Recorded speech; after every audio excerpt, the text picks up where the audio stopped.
If you can shift your brain from the intellectual to the metaphorical, it fits right in with what we've been studying.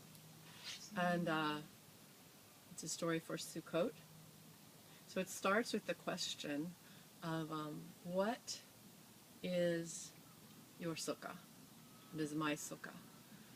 Where do we find our sukkah of shalom? How do we recognize its call? And how do we respond? And what do we need to do to meet that call and create or enter into the sukkah of our own shalom? So this is a story a long time ago in what was then the very small village of Talpiot outside of Jerusalem, which I know is now a suburb. The wind ruled. It swept down off the mountains across the plains, carrying in its mouth the scents and tastes of wildflower meadows, forests, and dry grasses. It wove itself into every nook and cranny of Talpiot as though it was taking possession of the place like a lover. Now there was a woman rightly named Dvorah, because she was renowned as a beekeeper for her heart, her art, and her skill. She'd lived in Jerusalem all her life and loved it, but she also loved to wander the countryside, looking for the places and plants that had the nectar she knew her bees would love. When you love bees, you kind of get that bee spirit into your body. One day in her wanderings, she found herself in Talpiot. And as she came into the village, the scents that the wind had brought just inflamed her with the many, many plants promising nectar, golden, rich pollen for her bees. And as she walked through the village, she felt something she had never felt before. She felt as though her feet were longing for this place, as though they were trying to grow roots into Talpiot. When she went back to Jerusalem, she found herself distracted tending her bees. She felt like her feet were itching to go back to Talpiot, and she longed to take her bees to this place so rich in nectar for them. So she decided to pack up. She got a tent, a candle, a table, and took one of her hives. Now this was a long time ago. Beehives weren't like they are now. Sometimes a beehive was in an old log with the ends cut off and hollowed out. Sometimes it was literally in rope that would be wound up and the bees would make a home there. So this was much more portable than we have today. So she took one of her hives and she went to Talpiot.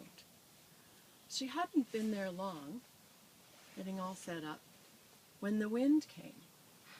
She went out to welcome it.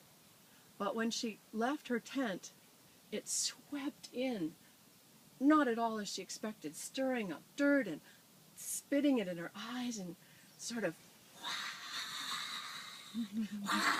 upset, like a little kid having a tantrum, and spitting dirt. She was saying, wait, stop, please, you're hurting me. What are you doing here? I don't want you here. Go. And with that, it just swept past her, tore up her tent, threw it, destroyed it completely. So, what could she do? She picked up her bees and she went back to Jerusalem. But the call continued, the itch, and she knew her bees would be happy in Jerusalem. Well, when you tend bees, you have to be fairly tenacious. They require patience, and you have to learn about them, and you have to really develop a relationship and some determination. And she had that. So she decided, I'm going to go back to Talpiot. This time she brought lumber to build a cabin, a nice, sturdy cabin, and she took 2 of her hives. She got her cabin built. She settled in. Her bees were happily going in and out, collecting a lot of nectar. And everything seemed fine. It seemed like the wind wasn't really disturbed by her cabin. It was pretty calm. It seemed happy to kind of ignore her presence. Until one night, when it came and she heard it kind of screaming across the plains, and it came and lodged itself with dirt through every nook and cranny of her house, until again she was getting dirt spit in her eyes, and it was saying, "What is this?" "It's a cabin. I built it to be strong so that I could live here with my bees." "No, no, no, I will inspect this cabin of yours." And so came in and flung itself against the walls of her cabin, flung itself against her roof, hitting hard, and everything splintered. Dvorah just got out in time before the whole house crashed down around her in the mini tornado of a very angry wind. "Go away and don't challenge me again."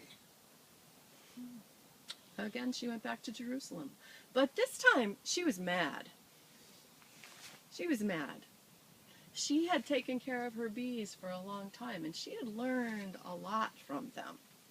And she knew that one thing about bees is they go on being bees, no matter what. And she knew that when the bees needed to find a new home, they sent out a scout, like her feet.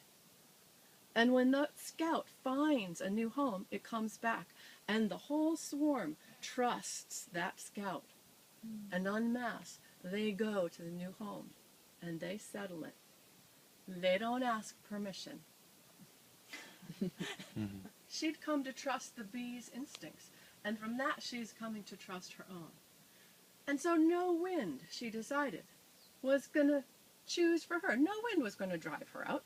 No wind was going to keep her from where her feet and her bees were nourished. So this time, she gathered some friends, some helpers. She bought the best stone Jerusalem had. She bought mortar and huge timbers for her house. She took all of her bees and all her possessions, and she went back to Talpiot. Together they laid a strong foundation, placed stone upon stone, mortar between each one, no cracks. They put the timbers in place, they built a strong roof, and she built a windbreak of the same materials for her bees. And she settled in. Again, things went well for a while. Her bees came and went, with their limbs laden with golden, beautiful pollen. They were creating honey by the gallon. But one night, in the middle of the night, she heard a shriek coming from the distance. And she knew the wind had found her and was not happy, had come to have a talk. Well, it swept around her house, kind of hitting and banging and screaming and trying to find any nook and cranny to get in through the walls, but couldn't. Finally, it started banging on her window and her door. "Who's there?" she said. "It is I, a friend, come to welcome you. Open your door. Let me in." It's the middle of the night. Only thieves bang on windows and knock on doors in the middle of the night. Whoever you are, if you're a friend, go away. Come back in the morning. I will make us tea and we will sit together.